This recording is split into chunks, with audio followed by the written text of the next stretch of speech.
Hey film friends, I'm Nick Furman. This is Furman on Film. Welcome to the channel.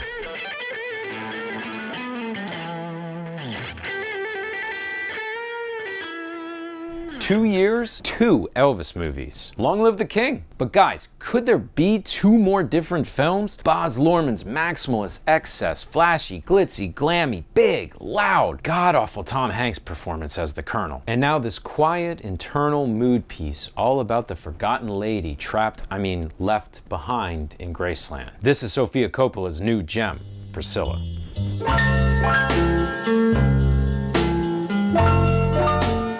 Sofia Coppola has been making movies about young girls with big interior feelings trapped in gilded cages for decades. And she's been doing it with ridiculous style and panache all along, so Priscilla is nothing new. This is a film about the darker side of a man adored by legions, seen through the prism of the girl ensconced in his, bedroom prison. Surprisingly, it's a film about grooming, and I'm not just talking about all of the highly stylized fashion and clothes and hair and makeup that are all a part of Coppola's inventiveness. Nah, here all of that stuff is again filtered through this controlling behavior. This is a lesser known domestic abuse picture where the violence is rarely physical. No, it's in the manipulative and emotionally destructive control that Elvis exhibits. See, Sofia is an image maker. She gives us shots of rugs and painted toes and immaculate portraiture. The camera almost has this gloss over it too, like watching the past as represented in dreams or the fragility of memory. Because of the way she captures images and the heroines at the center, she often makes mood pieces. Priscilla moves slowly is full of really sparse dialogue, which gets replaced by a truck full of longing. Yet her focus on images gives the movie this tactileness. Rooms, sets, costumes, it's like things we can almost grab a hold of at Graceland.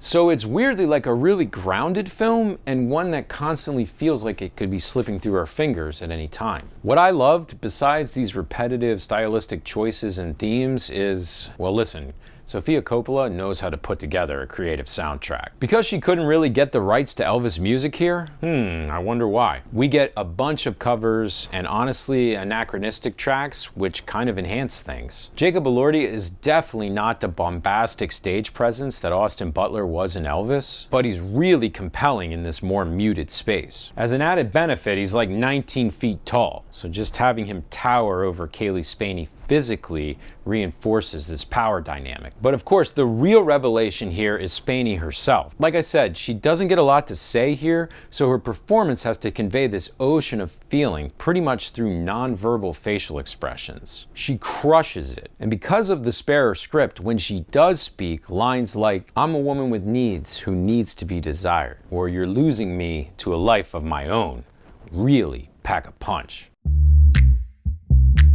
Well, the dislikes are really just the other side of all of these coins. A picture that is always minimal and often impressionistic can easily become just blank and inert. Priscilla is very small and constrained, which I think is kind of Coppola's point. This little lady inhabits a wee world with very little personal volition. But because of the way it's built tonally, there's just not a lot of new insights gained in each sequence. The scenes are so fragmented that it's hard to perceive bigger arcs in the characters' journeys. So, for instance, how does Priscilla get to the place where she's willing to fly the coop, to open those Graceland gates for the last time? And because of the tone, Priscilla is pretty relentlessly dour and gloomy. Now this makes sense given her predicament, but there are shades of light and other little diversions in her other films which just aren't present here. But my biggest complaint about Priscilla is that it seems to run out of runway. The film ends about 10 to 15 minutes too early for my tastes. The extra time could have been used to explore her motivations and what empowered her to go. It's a pretty beautiful portrait of a woman growing out of her childhood dreams,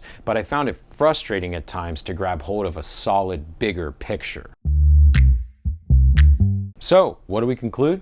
Priscilla is a claustrophobic look at a marriage, which shines a spotlight on the lesser-known, more domineering side of Elvis, as filtered through Priscilla's mostly silent face and eyes. A mood piece that features the push and pull of external aesthetics and internal feelings. Sofia Coppola has managed to strip away all the myth-making of the king, as we witness a girl slowly growing out of her childhood fantasy into a brave new world of her own choices.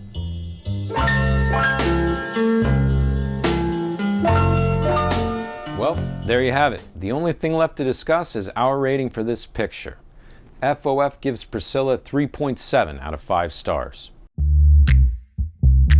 If you enjoyed this review, please let us know by giving us a thumbs up and subscribing to the channel. Also, please don't forget to visit FurmanOnFilm.com for even more movie content. Or you can check out these videos right here. Thanks for watching.